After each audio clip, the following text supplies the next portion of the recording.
Felicitations, aficionados. Fellas, situation update.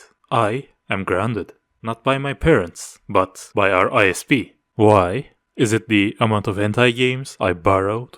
Is it because I dealt illegal goods over internet? Which definitely did not happen 100%. Or maybe it was because I decided to remove censorship from Japanese documentaries. All of these are good reasons to get dabbed on by my ISP. But the real reason would be not being able to pay bills. Yes, I am currently living on a pure pasta water diet, like a true student. My graduation didn't get me anything. This is not much of a problem. What is a problem, however? Having my internet speed limited to between 0 to 100 kilobytes per second. Any video I try to watch has countable pixels. Any page I am trying to read takes too long to load that I forget why I was going to read it. This video is currently being uploaded in a relative's house without their consent. When this first happened, and I didn't know it was about our ISP, I feared I finally got a virus from my trustful sites which share goods that can be watched and played, which eventually lead me to reset my PC. Yes, a rushed way of thinking, but my PC is now 2% faster. And meme folders are safe. How about anything else? Don't bet on it. As I stopped having internet connection for a week or two, I had to outplay my ISP.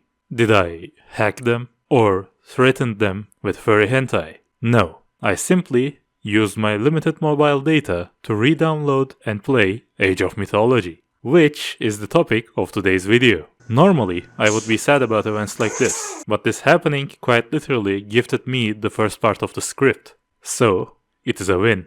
However, this is also a cry for help. Consider subscribing to give me a chance to live and serve you by making more videos. Time for some mythologic ages. Age of Mythology is a real-time strategy game, came out in 2002, which allowed my child version to play it, by getting it from totally legal CD sellers which did not pirate and burn the game into CDs.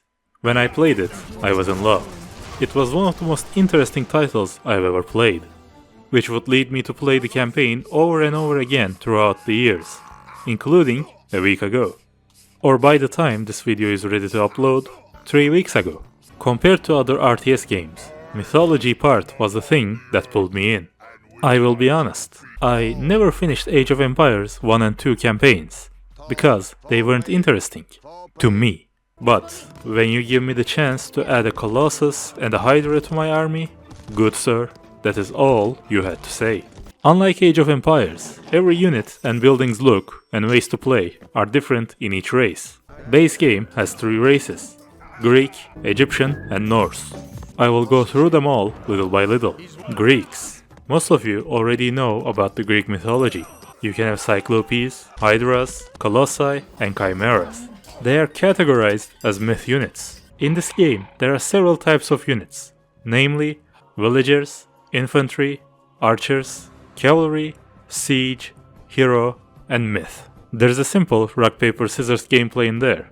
However, in later ages, you may get scissors that can beat other scissors, or even papers that beat scissors.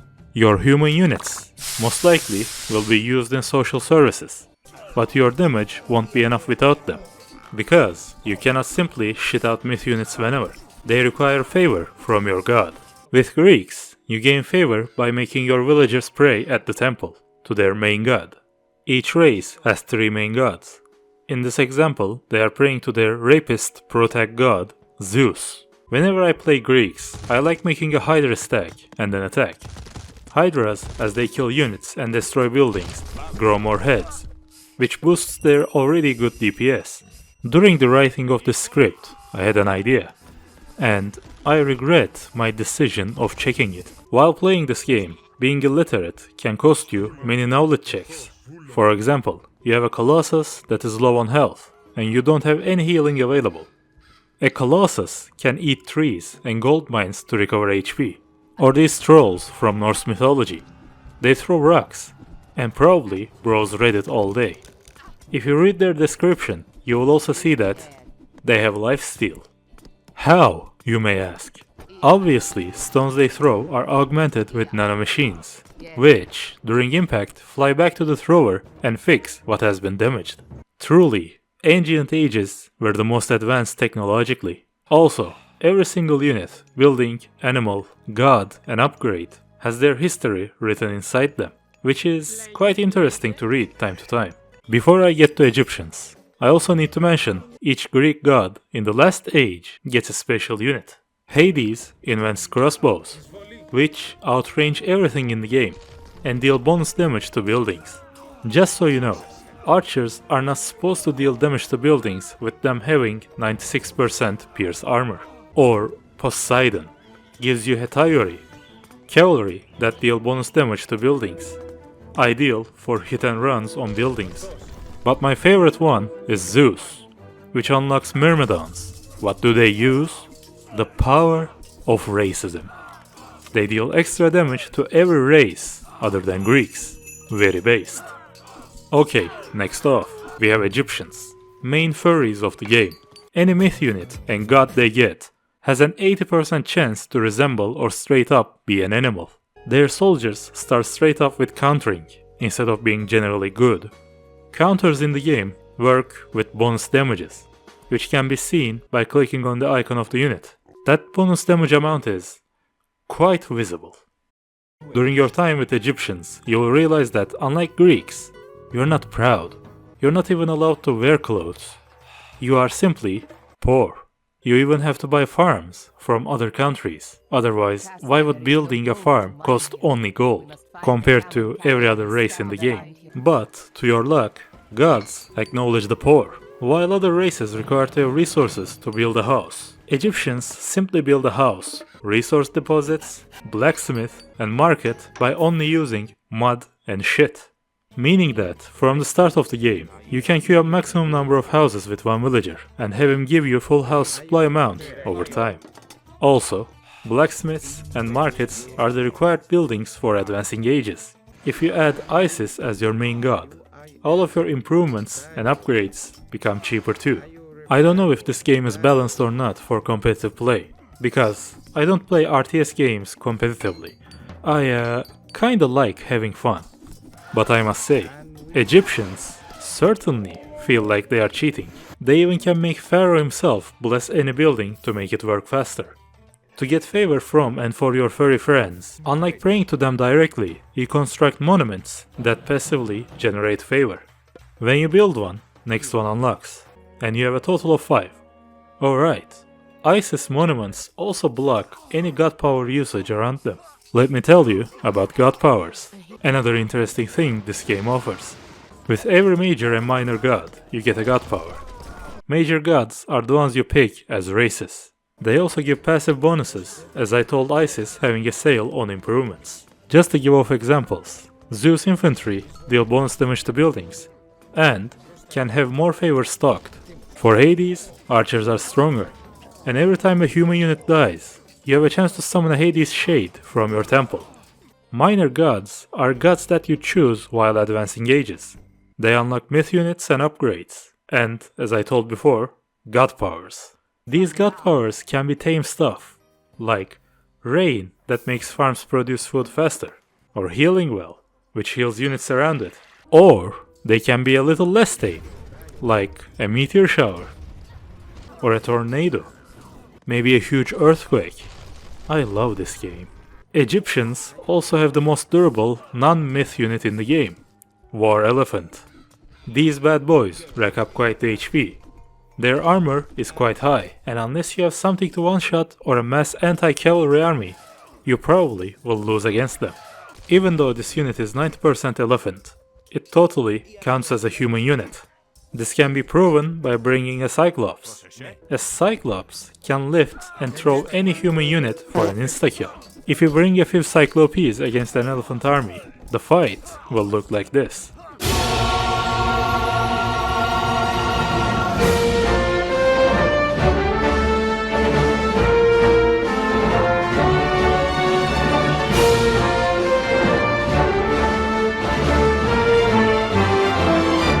Next up, Scandinavians. Pride, peace, praying, get that garbage out of here. As Norse, you are only here for eating, defecating, and fighting, in any order, or sometimes simultaneously. Vikings get to have Discord moderators and manlets. Out of these three races, Vikings play the most unique. First of all, favor. There is no monument, there is no praying at the temple. You gain favor through bloodshed. Every time you assault and kill women and children, Odin smiles. You also probably lack word knowledge to pray. As another difference, they have two worker types, 6-foot person or 5'11" manlet. Gatherers are for, well, gathering. Dwarves are here for the same reason, but dwarves specialize at gathering gold, which means they are worse at collecting food or wood compared to gatherers. They also require their mother to eat pure gold to give birth to them. Neither of these workers also cannot build anything. If you played Valheim, you probably know how Vikings build stuff. The guy building your house should also be able to know how to fight, only to make sure structural integrity is as close to collapsing as possible. With Norse, every infantry you have is a builder, which can be useful for settlement captures. Your main building is called a town center, and you can build them only on settlements. In true diplomatic fashion, you kick out whoever that was living in that settlement to build your own stuff. Another difference with Norse would be ox carts.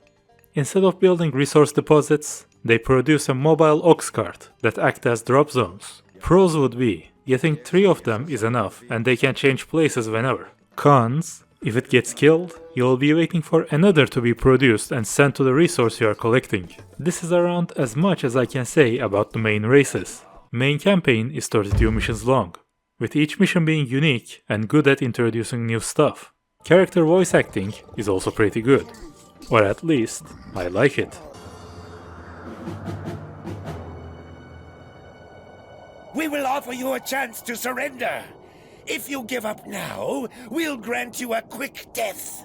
Otherwise, I promise you it will be long and painful.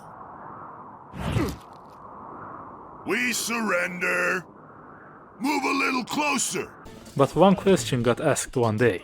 Can we make it better? Answer was a definite yes, and a glorious expansion pack. Say hello to Age of Mythology, the Titans. This expansion pack adds a new campaign with 12 missions, another race, and as the name suggests, Titans into the game. Let's start with the campaign. It is set in a later time than the first campaign, but you can call it a continuation. Again, missions are beautifully crafted and good at introducing new stuff. One issue is, however, they decided to give Titan difficulty the same properties as Skirmish Titan difficulty. In Skirmish, or rather this game calls random map, Titan difficulty is as same as hard difficulty, AI-wise. What gets added for CPU can and will be called cheating. Do you like living? Because after you start a Titan difficulty game, you may learn how to hate it. Titan difficulty adds 100% handicap to the CPU. 100% handicap means they do everything 2 times better than normal. Examples: building faster, producing faster, mining faster. Just when you think you defended against the AI's attack, an equal or greater force is already midway to your base. Titan difficulty in the base game wasn't like this. It was a lot more tame. So I dare to say, some of the missions in the expansion aren't possible without cheesing or AI bugging out. Now, I talked a lot about this AI. It surely must be Elon Musk level tech, right? Well, AI is still exploitable. Don't get me wrong. Numbers wise, you will definitely lose. But you can use one godly thing to dab on AI. Walls. When you fully close yourself in, AI starts attacking your walls. But if you leave a gap big enough, AI suddenly decides to travel the world, no matter how long it may take, to go through that gap. Which may or may not be currently blocked by an invention called the box. Do what you will with this information. It's time for our new race, Atlanteans. Do you remember when I said Greeks were proud? Atlanteans are also proud. But the problem is, they are too proud. What do I mean by this? For example, an Atlantean cannot live in a normal house, or they might develop the poor disease. Instead, when an Atlantean is born, they get a manor assigned to their name. Yes, Atlanteans use manors as housing and nothing less of it. All of the Atlantean workers aren't even called villagers or workers. They are called citizens. And all of them get to have a personal ass. Because they refuse to do full heavy labor. They only do half heavy version of it. Because Atlantean citizens, when gathering resources, are too lazy to walk back and forth. So, they simply don't. Every ass they have carry a teleportation device to their town center. Incredible, really. Atlanteans can also choose if they want to go for a generally good or direct countering units, unlike other races. They have two types of barracks, one normal and one counter barracks. They also have increased uses of their god powers, amount of which changes from power to power. Everything again, modeled and crafted beautifully. Truly an expansion that makes the game more lovable. They couldn't get creative with the favor gathering though. Atlanteans get more favor as they build more town centers. Before I get to the Titans, let me also tell you about hero units. Hero units are generally good units that deal bonus damage against myth units and take only half damage from them. Every race has different types of heroes. Greeks have 4 heroes that change depending on the major god you have chosen. They cannot train more, but compared to other races, their heroes are a lot more durable and deal a lot more damage to myth units. Egyptians have pharaoh and priests. Priests can be trained as many as you want. Priests are the scout units of Egyptian, which can build obelisks that give a big field of vision. They also are the anti-myth units that get stronger in later ages. However, they are quite bad against any kind of human units, because they simply start throwing rocks and did not choose the tech towards nanotechnology, unlike the trolls. Norse has Hersirs, which are infantry. They again can be trained without limit, like priests. They are melee, but unlike priests, are okay enough to fight against human units. They passively generate favor very slowly, but while fighting, Hersirs generate more favor compared to other military units. Now, I told you that Atlanteans were too proud, right? This is also what I mean. Literally every single human unit can become a hero. This includes citizens, except Ballista. He is just a Greek slave that stays half naked.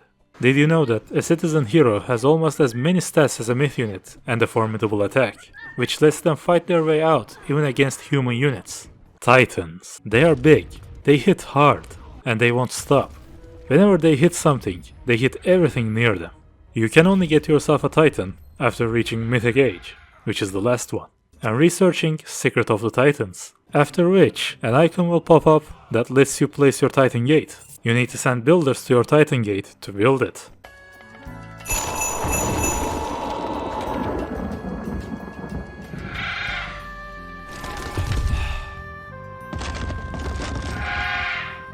Know that if it gets destroyed, for that game, you say goodbye to your Titan permanently. Every Titan has the same properties, but their looks are entirely different. They also can benefit from myth unit upgrades. Greeks get Cerberus, Egyptians get Ra or Horus, Norse get Ymir, and Atlanteans get a giant lava golem. Note that fans data mined or theorized to get these names, even though they seem unbeatable. If you know what you're doing, Titans are not an issue. This is about all you'll get with the expansion pack. As I have said before, it's beautiful and it makes me hard. Many years later, Age of Mythology Extended Edition launches on Steam. What does it add? Working matchmaking, which I never used. Another campaign, and get this, a day and night system with unit-based shadows. Wow! It also brought many bugs that made your units walk through mountains or gold mines and get stuck in there.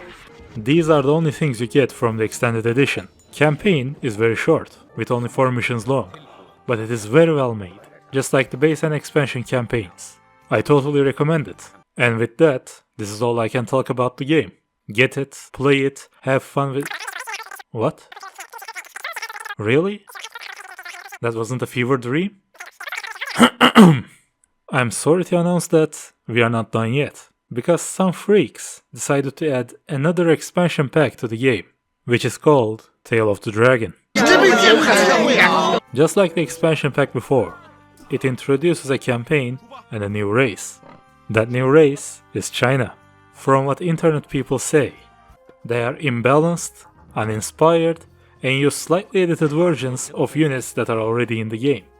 Campaign is 9 missions long, and let me tell you, it's boring. Even though they had some patches for bug fixes, they cannot fix the staleness of the campaign, and because of how broken they are, you are despised and called several racial slurs if you pick them online. I cannot back up my last claim because I never tried to play the game online. I won't go into a lot of detail with this expansion. Their titan is Pangu, the giant dude who separated yin and yang. If you want to support the devs, but don't want to pay money for Tale of the Dragon while still wanting to try it, I suggest buying the extended edition and then pirating a version with the Tale of the Dragon. However, if you don't have any expectations from the first 3 campaigns, which you will, then give it a try. That's about it. I have been thinking on doing an Age of Mythology review, because Age of Mythology Retold is on its way, and I am excited about it. I hope this video makes you interested and excited about it too. I give the game a 10 out of 10. I am completely biased and trying to convince you to play it. Thank you all for watching. There hopefully will be more videos to come, if my ISP agrees to work with me while my bills stay unpaid. Have a nice Chat Clubs day.